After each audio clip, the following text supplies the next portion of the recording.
everybody? Southside Railfan here. Welcome to part one of a new series I want to try out. Railfan Explains. And this episode is going to cover this video is going to cover stack fires.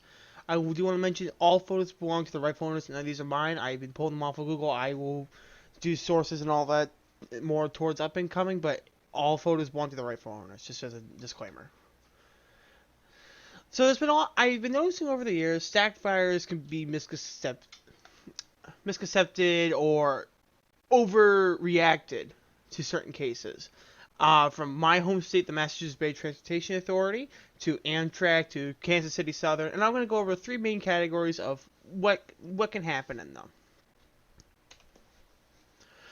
Basically, a stack fire can be something from a turbocharger to the right photo, that is a turbocharger catching fire in the locomotive, just to a basic exhaust clog like in the left side.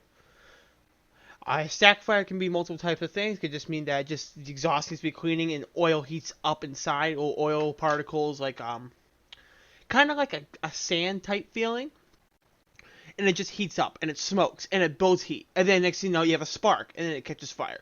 This will not blow up the locomotive. 9 times out of 10, a stack fire will not kill a locomotive.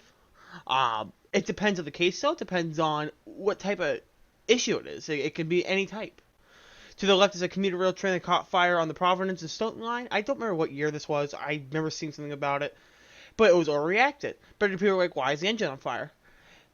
The Massachusetts Bay Transportation Authority, the stacks aren't really clean. Most railroads don't clean their stacks out when it goes out of service or general wash. The stack just builds up with soot and oil, and that's what happens. It just heats up so much, it catches fire.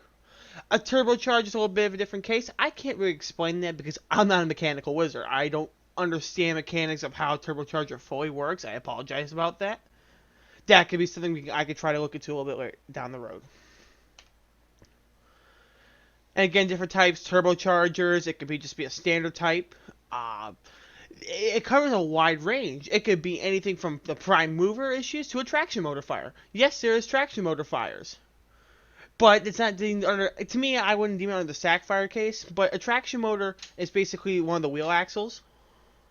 It will just catch on fire, heats up, the brake shoes might be on, it's a sticky brake, it's just not releasing fully when the engine releases the automatic or the red handle, which sends air brakes through the entire train. Nicknamed hotbox, or if you ever have a scanner and you hear hotbox detector, that's what it's designed for, to prevent that. But no matter what, stack fires are it's guaranteed to happen. Some older locomotives, like to our right, they might have them more often than well maintenance, or to the left, which is more of a modern day era locomotive. So again, it's just upkeep, cleaning, and just different types. From turbochargers to regular just oil fires, it just depends. Are they dangerous? Yes and no. Yes, it can be dangerous. Like to the right, this fire actually became uncontrollable. It could be the whole engine was covered in oil and it just said, "Pop goes the weasel," and here we go. Or it could be contained really fast. Or sometimes what happens is the engine will just burn like on the left side here, and that's an uncontrolled, and they're kind of deemed dangerous. The crew evacuates and all that, of course, and the fire department will respond. Usually, you have to send a hazmat truck out because it's fuel and it's chemicals. So it's kind of a different approach for the fire department teams. I want to say around 2 years ago, just before COVID started, or during when COVID started, there was a fire in Providence Station. People overreacted, to be honest, or at least in my eyes, they did. Some people might think, oh, they didn't overreact. The stack fire was underneath the building, and it just kept shooting a little bit of flame and smoke, or it kept steady flame. I don't remember the full video. It's been a rough patch. What happened was it was a rebuilt engine, and it was oil, basically. I believe that's what the news department said. I believe that's what I took from it. It was mostly just a standard stack fire, oil built up, and that's it. But the reason why that would be deemed dangerous is because of the catenary wire above it. That stack fire can melt the catenary wire. It could drop, and now you got 150,000 volts or whatever might be flying around. Now you got like a telephone wire situation. The wire's flopping. It could hit anything. It hits the middle of the engine. It can make a catastrophe. I can understand that part of it. My idea would be in my eyes, if I had a stack fire, or a good way to get it down fast enough is to shut down the engine. Get it on the ground. There's an emergency fuel stop switch by the gasoline tank or the diesel tank. Yeah, just push that button. There you go. That can help stop the engine. It might help control the fire a little bit, so there's nothing feeding it. But again, it's just hit or miss. A stack fire can also be from just basic issues, very basic, and they can be still dangerous, not dangerous.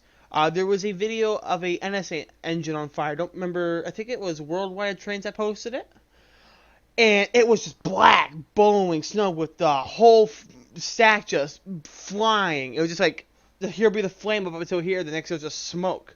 They had the whole road blocked off. That could be a turbocharger. That could be just, again, it's anything. The engine could have had a blown piston. It's just, you never know. They can be dangerous to the crew too, because it can spread to the cab. There was an engine fire. I don't believe it was from a stack fire, but it was a fire that spread to the head end of the MBTA engine in Kingston. It was an 1100 series GP40 MC wide cab, converted to passenger with a head and power.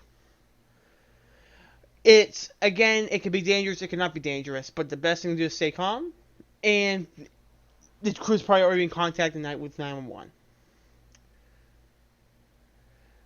Stack fires can also put themselves out. I would also like to make a side note. Quick story time was, a good friend of mine told me about, he was an engineer for CSX, and he was running a train. The conductor overreacted, oh, we're going to blow up, we had a stack fire in the engine. You're not going to blow up from a stack fire. The engine, it's not a ticking time bomb. It's not a rolling bomb. A stack fire is just, again, slip built up. I know it might sound like your information is a little bit off, and I probably am a little off. I'm going off what I was taught. I'm going off what I've seen and what I know. I'm not doing this to make myself look like a professional. I'm not doing this to make myself look like a moron. I'm doing this to try to hopefully help people understand what an actual stack fire is. I know there has been recent events about it, but it's something that it keeps coming across my mind over and over again.